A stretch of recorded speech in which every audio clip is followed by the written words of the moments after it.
Bonjour. Je voudrais d'abord remercier Marianne Coty pour son invitation à participer à cette journée d'échange et le Musée du Louvre qui accueille cet événement scientifique. Dans ma présentation, je vais m'éloigner un peu de Bahreïn et remonter aussi dans le temps pour évoquer un phénomène funéraire qui touche toute la péninsule arabique et ses marges septentrionales pendant la protohistoire, entre le 6e et le 2e millénaire avant notre ère, et qui peut éclairer la façon dont les sociétés d'Arabie ont exploité leur territoire et mis en place des réseaux de circulation et d'échanges qui vont perdurer pendant des millénaires. Après une remise en contexte de ce qui apparaît être une tradition funéraire diffusée à travers toute la péninsule arabique, je focaliserai ma présentation sur l'est et le sud-est de la péninsule arabique, notamment la péninsule d'Oman, où les recherches sur ces tombes dont je vais parler ont été plus intenses puisque les premiers travaux remontent à la fin des années 50. Encore visibles par dizaines de milliers dans le paysage actuel, les tombes tours ou tombes à cairns sont des monuments emblématiques de la protohistoire de l'Arabie. Considérés comme des marqueurs territoriaux, ce sont des constructions en pierre sèche, en forme de tours ou d'igloo, qui apparaissent dans un contexte d'aridification climatique après l'optimum climatique de l'Holocène et qui semble relié au développement d'économies de production, d'abord le pastoralisme, puis l'agriculture. En raison de la rareté des sites d'habitat pour cette période, ces tombes constituent des archives essentielles pour connaître les sociétés qui ont occupé l'Arabie pendant des millénaires à des moments cruciaux de leur évolution. En effet, ces constructions funéraires témoignent d'une profonde reconfiguration socioculturelle, car elles révèlent le développement de réseaux économiques et culturels interrégionaux qui vont s'épanouir par la suite en Arabie. Plusieurs sites, incluant des nécropoles de tombes-tours, sont d'ailleurs inscrits au patrimoine mondial de l'UNESCO, comme Hima en Arabie Saoudite, Al Ain aux Émirats Arabes Unis et Bat au Sultanat d'Oman. Et la présence de ces tombes sur le billet d'un rial de ce pays, le Sultanat d'Oman, souligne leur importance comme symbole du patrimoine national. Aussi, des répliques de ces tombes sont présentées dans 2 musées nationaux consacrés à l'histoire du pays. Au nord comme au sud de la péninsule arabique, les tombes en pierre dont je vais parler succèdent ou accompagnent d'autres formes d'architecture monumentale qui témoignent toutes ensemble d'une empreinte croissante des groupes humains sur leur environnement et d'un marquage territorial intense pendant l'Holocène moyen, c'est-à-dire entre le néolithique et l'âge du bronze.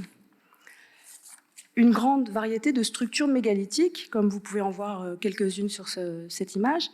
a ainsi été répertoriée dans des zones comportant des groupes de tombes. Il peut s'agir de plateformes trapézoïdales ou triangulaires, comme l'exemple qu'on voit ici à gauche qui provient de Doumat al-Jandal, de stèles, de cercles de pierres dressées, de dolmens, ou encore d'impressionnants alignements de pierres pouvant atteindre des centaines de mètres, avec des formes diverses. Ici, vous avez des exemples de rectangles qu'on appelle moustatil en arabe,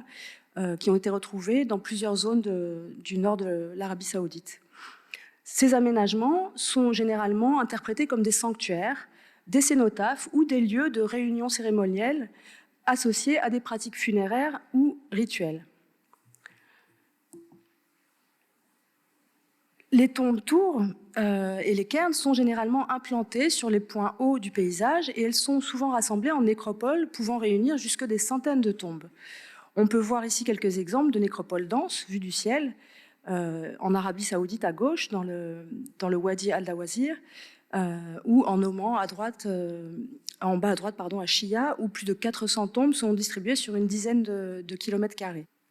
Ces tombes témoignent d'une véritable anthropisation du paysage puisqu'elles jalonnent tous les milieux fréquentés par les groupes humains sur un territoire immense. En effet, bien qu'elles présentent une certaine variabilité morphologique et architecturale, on peut le voir sur les images de droite, qui témoignent probablement de traditions techniques et culturelles qui sont régionalement diverses, mais aussi d'évolution chronologique, leur aspect et leur fonction funéraire les rattachent à un phénomène mégalithique d'une grande ampleur qui caractérise toute la péninsule arabique et ses marges septentrionales, je l'ai dit, pendant la protohistoire, comme le montre cette carte, réalisée à partir de données publiées et de prospections menées à partir de photos satellitaires. La plupart des zones de la péninsule arabique étant dépourvues de couverture végétale, il est désormais possible, en effet, grâce aux images satellitaires, par exemple Google Earth ou Bing, de prospecter depuis un ordinateur, ce qui fait non seulement gagner du temps pour identifier des sites, mais permet aussi d'explorer des zones qui sont aujourd'hui inaccessibles par une prospection pédestre. On compte par dizaines de milliers les monuments similaires dans la péninsule du Sinaï et au Negev, où elles sont qualifiées de Nawami, dans le sud jordanien, au Koweït, en Arabie Saoudite, où on trouve des cairns ou des tumuli, au sultanat d'Oman, où elles sont qualifiées de cairns, de beehive tombs, de tower tombs ou de tombaphites, selon les types, et jusqu'au Yémen, où elles sont appelées dirm ou tourette tombes, ou encore cairns. Il est probable que les travaux futurs permettront de densifier encore cette distribution, car certaines zones n'ont pas encore été explorées par les archéologues ou ne bénéficient pas d'une couverture d'imagerie satellitaire suffisante avec une bonne résolution qui permette d'identifier des sites. Au nord-ouest de l'Arabie saoudite, des travaux récents menés dans la région de Khaybar par une équipe australienne de l'University of Western Australia et par la Royal Commission for Alula ont mis en évidence de véritables avenues funéraires avec des centaines de tombes qui sont alignées, qui relient plusieurs oasis majeures, comme ici à Alayt et également à Khaybar ou à Alula. Ces ensembles sont attribués à l'âge du bronze, mais aussi à des périodes plus tardives, et ils révéleraient un ancrage territorial associé à un mode de vie fondé sur l'agriculture d'oasis avec des installations pérennes. Ces tombes sont parfois entourées d'enclos circulaires et associées à des alignements de pierres dressées, des traînes en forme de triangle, qui peuvent alors être qualifiées de pendants en anglais, ou d'autres structures de pierres empilées,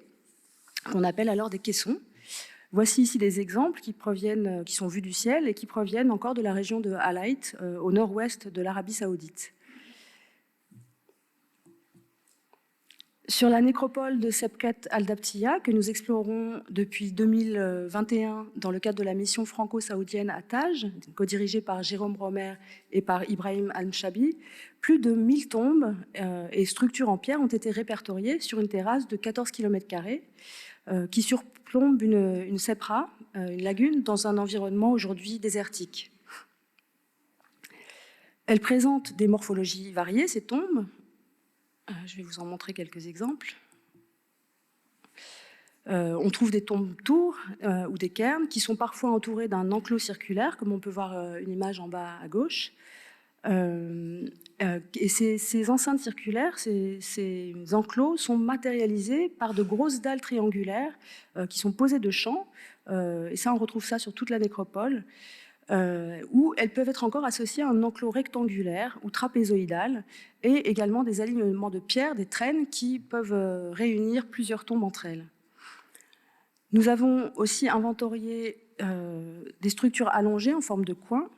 qui sont connues en anglais sous le nom de tapered structures, dont on peut voir ici un exemple à gauche. Et la fouille d'une tombe-tour à enclos circulaire a montré la présence d'une chambre funéraire unique, dont on peut voir le parement interne ici à droite. Ces types de tombes que je vous ai montrés trouvent des parallèles dans de nombreux sites de la péninsule arabique qui peuvent être éloignés de milliers de kilomètres, ce qui peut témoigner d'une communauté d'idées et d'une circulation des groupes sur un très vaste territoire. Sur le site de Dabtiya, les datations par le radiocarbone ainsi que les objets qui ont été retrouvés dans certaines tombes, démontrent une longue durée d'utilisation de cette nécropole que les recherches à venir permettront de mettre en relation avec les différents types de constructions que nous avons observés. Plusieurs tombes sont ainsi attribuées à l'âge du bronze, entre 2500 et 2000 avant notre ère, et d'autres à l'âge du fer, autour de 1000 avant notre ère. Et l'une des tombes à enclos circulaire, que je vous ai montré tout à l'heure, a été construite à la fin du IIIe millénaire, mais a été réutilisée pendant l'Antiquité, autour de 300 de notre ère. Il semblerait que différents types de structures soient contemporains, et il est nécessaire de poursuivre les investigations pour mieux appréhender cette diversité. La poursuite des fouilles sur ce site fournira aussi, on peut l'espérer, de nouveaux indices sur les réseaux d'échanges qui pouvaient exister avec les zones alentours, et notamment avec la plaine côtière et Bahreïn à partir de l'âge du bronze. Si l'on reprend l'ensemble des dates obtenues sur des tombes-tours et des cairns à l'échelle de la péninsule arabique, on est frappé par l'amplitude chronologique de cette tradition funéraire et sa diffusion à une très grande échelle, sur un territoire de plus de 3 millions de kilomètres carrés.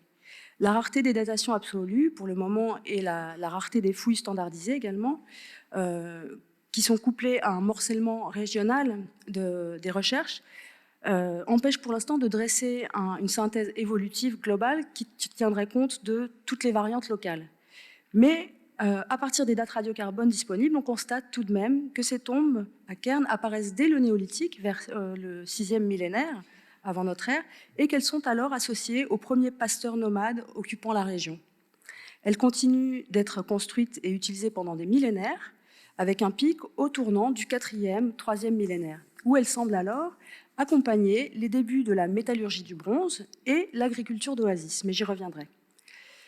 Elles constituent donc un fossile directeur extraordinaire pour suivre à la fois les dynamiques de peuplement et les réseaux d'échange et de circulation d'idées,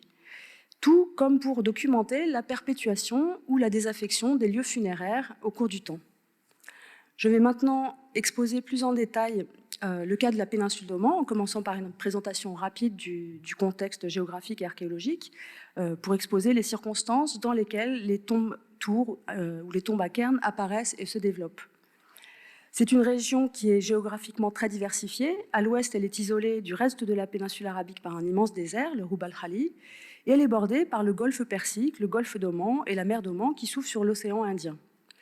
Un important système montagneux, la chaîne du Hadjar, traverse le territoire sur environ 700 km et forme une véritable barrière entre la côte et l'intérieur des terres, avec très peu de passages naturels qui sont signalés ici par les flèches rouges sur l'image de droite. Pendant l'Holocène, le climat a connu des fluctuations importantes et globalement, après une phase humide amorcée il y a environ 10 000 ans, le climat s'aridifie progressivement autour de 4000 avant notre ère. En raison de ce climat aride, la région possède des ressources terrestres assez limitées. Le territoire est morcelé en une variété de niches écologiques exploitables. Et ce morcellement des ressources a requis de la part des populations anciennes des stratégies adaptatives spécifiques, notamment la mise en place d'un système basé sur la mobilité, sur les échanges, et ce à des périodes anciennes. Les recherches archéologiques menées depuis la fin des années 50 ont mis en lumière les trajectoires évolutives originales qu'ont suivies ces sociétés du sud-est arabique pendant l'Holocène, et notamment pendant le passage à l'âge du bronze ancien, dont la périodisation, on va le voir, repose sur la typologie des tombes reconnues, les tombes aphites, entre 3200 et 2700 environ avant notre ère, qui est caractérisée par des tombes-tours ou des cairns, dont les premiers furent identifiés sur le Djebel Afit et dont elles ont pris le nom. Tandis qu'à la période Oumanar, la période suivante, entre 2700 et 2000 avant notre ère, cette période correspond à l'apparition d'un nouveau type de tombe monumentales qui ont été retrouvées, découvertes pour la première fois sur l'île éponyme. Et cette période voit l'apparition de villages sédentaires et également le développement de l'agriculture d'oasis.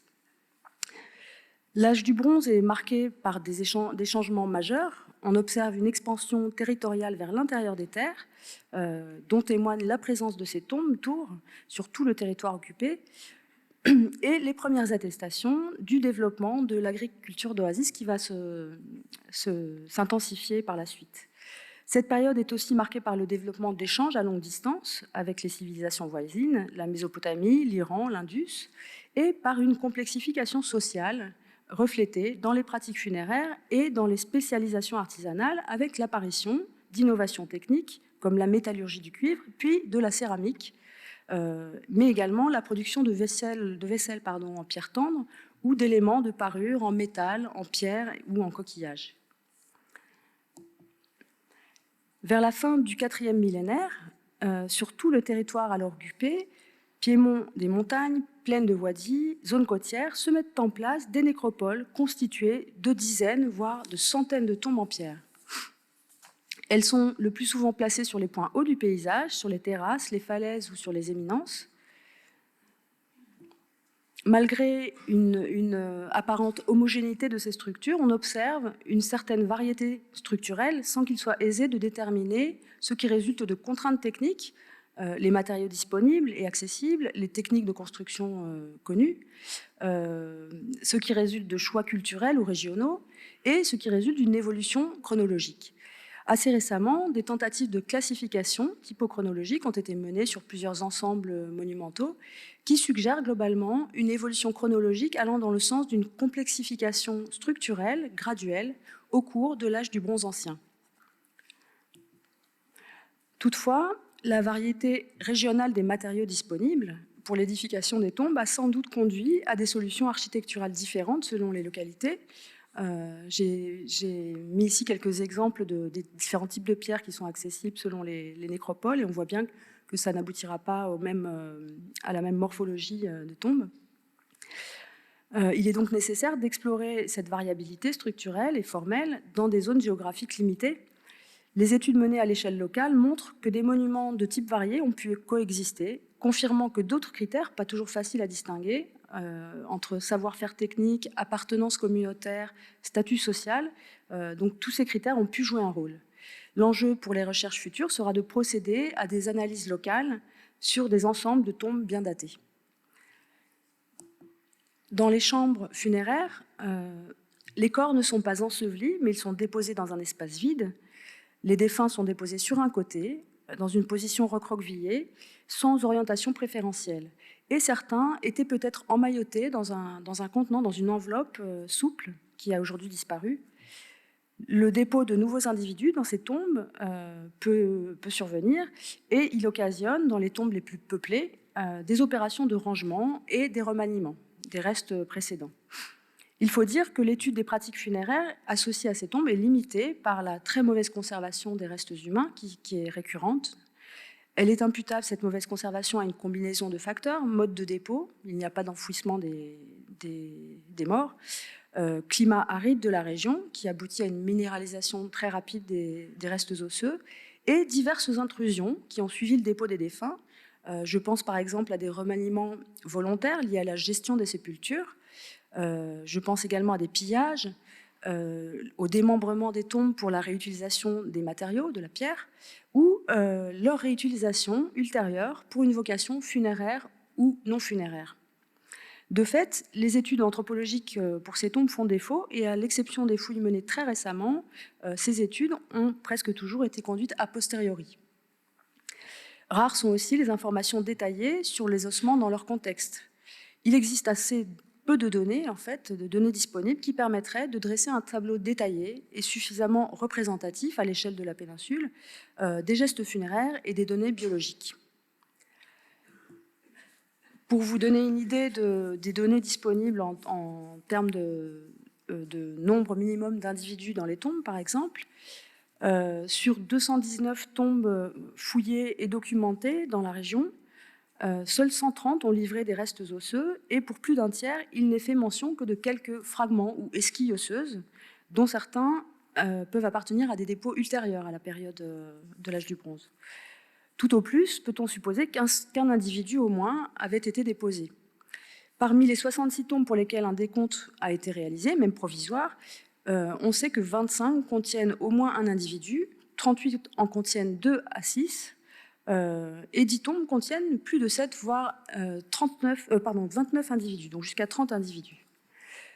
Donc il y a des tombes qui sont utilisées comme tombes collectives, et dans ces tombes collectives, on peut observer la présence d'enfants, d'hommes et de femmes. Ce recrutement évoque pour les différents auteurs qui ont analysé cette question la possibilité de tombes qui regrouperaient les membres d'une famille nucléaire ou étendue. Toutefois, aucune analyse biologique ou génétique ne permet de vérifier ces relations de parenté. Dans le mobilier déposé avec les défunts, principalement des objets de parure, mais aussi des outils et parfois des armes en bronze, les contacts intra-régionaux sont manifestes. On trouve par exemple des objets en coquilles marines dans l'intérieur des terres et des artefacts en cuivre sur les côtes, ce qui laisse penser que ces échanges étaient valorisés pour les populations qui inhumaient dans ces tombes. Parallèlement, certains produits issus des échanges interrégionaux sont intégrés à la sphère funéraire. Dans nombre des tombes fouillées, on retrouve de petites jarres originaires de Mésopotamie, du type Jemdet Nasser, qui atteste non seulement d'échanges récurrents avec cette région, qui est éloignée, mais également de leur usage spécifique à des fins funéraires, puisque de telles vases sont absents des rares sites d'habitat contemporains qui sont connus. Les travaux que nous avons menés à Ras Al-Had sur un ensemble de tombes de type aphite ont montré que l'espace extérieur des tombes pouvait être utilisé. Ici, un espace a été aménagé dans la roche de base qui jouxte la tombe pour y faire des dépôts d'objets précieux et également des restes humains qui étaient déposés en position secondaire. Face à l'entrée de la tombe, la roche de base donc, a été aménagée et on a trouvé des objets en cuivre, des perles en cornaline, ainsi que des perles fines qui avaient été déposées. Ces dépôts témoignent d'un investissement conséquent et qui a pu être réalisé lors des funérailles, mais aussi peut-être lors de cérémonies commémoratives ultérieures aux funérailles. Pour finir, j'évoquerai l'une des problématiques majeures qui concernent ces tombes et leurs bâtisseurs, la question de l'économie, de la subsistance des groupes. On connaît en effet très peu de sites d'habitat qui pourraient apporter des informations à ce sujet. Et une approche consiste à cartographier les tombes à l'échelle régionale pour cerner les facteurs qui ont pu favoriser les choix d'implantation des nécropoles et générer ainsi des hypothèses quant à l'économie des groupes.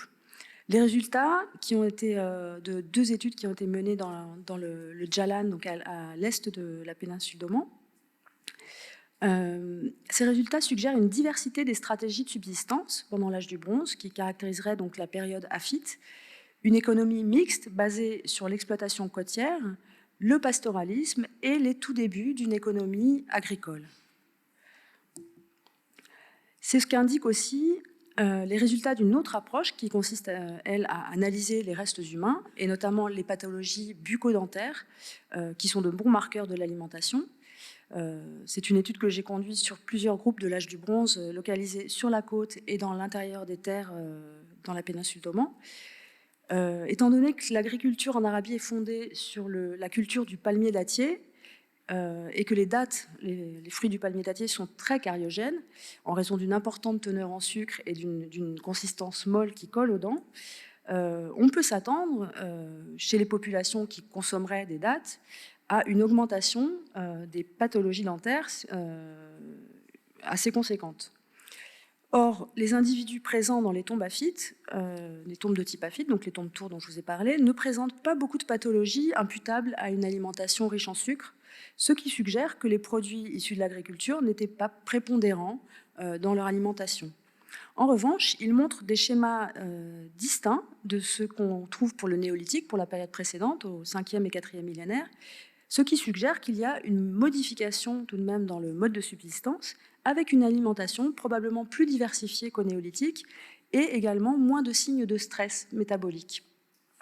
Ce n'est qu'à la période suivante, donc à la moitié du 3e millénaire, à la période Oumannar, que les caries et les abcès, qui sont donc des marqueurs d'une alimentation riche en sucre, deviennent plus fréquents et ils indiquent la consommation récurrente de produits issus de l'agriculture dans l'alimentation, et ce particulièrement à l'intérieur des terres. Je terminerai ma présentation en évoquant les enjeux actuels et les perspectives offertes grâce aux nouvelles technologies, les images satellitaires, les systèmes d'information géographique, la 3D, les datations sur bioapatite sont des technologies qui vont permettre d'avancer sur toutes ces questions, mais aussi grâce à des disciplines apportant un éclairage différent sur ces tombes et leurs bâtisseurs dans leur contexte géographique, notamment par l'apport de la géoarchéologie. Mais aussi dans leur contexte social et économique, à travers des études d'archéologie funéraire, d'archéométrie, des analyses statistiques. Parmi les discussions qui animent la recherche actuelle, les questionnements sur la subsistance, je l'ai dit, et sur la mobilité des groupes, notamment la question de savoir s'ils sont des pasteurs nomades ou des agriculteurs sédentaires, ce sont des questionnements prédominants, car il est crucial de comprendre comment ces groupes ont pu s'adapter à des environnements qui sont très contraignants. L'un des enjeux futurs sera d'extraire des informations directes sur l'alimentation et sur la mobilité à travers l'analyse des ossements humains issus des tombes, notamment par le biais de l'anthropologie biologique, mais également de la géochimie, avec des échantillons qui doivent être bien datés chronologiquement grâce à des datations absolues. L'autre question souvent abordée est celle de la variabilité structurelle des tombes, imputable à des contraintes techniques et aux matériaux disponibles, à des préférences culturelles, régionales et à des facteurs sociaux, ou encore à une évolution chronologique. Il est donc nécessaire de réaliser des datations absolues systématiquement, associées à des études architecturales qui tiendraient compte des spécificités géologiques locales, et cela permettra de mieux appréhender les facteurs opérant dans cette variabilité que je vous ai présentée. Ce type d'approche contribuera également à mieux identifier les savoir-faire techniques et le degré de spécialisation nécessaire pour construire ces monuments funéraires et partant éclairer le contexte socio-politique dans lequel se déploient ces tombes. L'analyse détaillée du mobilier contenu dans ces tombes peut tout autant être mise à profit dans ce sens et livrer des indices également sur les dynamiques d'échange multiscalaires qui prennent place au début de l'âge du bronze. Enfin, et bien que pour l'instant la mauvaise conservation des restes humains limite quelque peu cette perspective, les progrès de la paléogénétique pourraient idéalement être une clé pour comprendre la diffusion de ce phénomène funéraire et évaluer au sein des nécropoles et au sein d'un même monument les relations de parenté qui pourraient exister. Tous ces enjeux sont au cœur d'un projet que je vais diriger à partir du mois prochain, qui est financé par l'Agence nationale de la recherche, qui s'appelle Arabianca, consacré donc à ces tombes tours d'Arabie et qui regroupe plusieurs experts de l'Arabie issus de disciplines variées. Et j'espère donc pouvoir vous en dire un peu plus d'ici quelques temps. Je voudrais maintenant remercier les différentes missions et institutions qui ont soutenu les recherches dont je vous ai présenté ici quelques résultats. La mission franco-saoudienne à Taj, la mission française à Chia, la mission française à Doumat al-Jandal, la mission française en Oman central, la mission franco-italienne Joint Hat Project, le CNRS, l'ANR, le ministère des Affaires étrangères, l'Institut des déserts et des steppes, et bien sûr les partenaires sans qui ces travaux ne pourraient voir le jour, la Commission saoudienne pour le patrimoine et pour le tourisme, et le ministère omanais du patrimoine et du tourisme. Voilà, je vous remercie pour votre attention.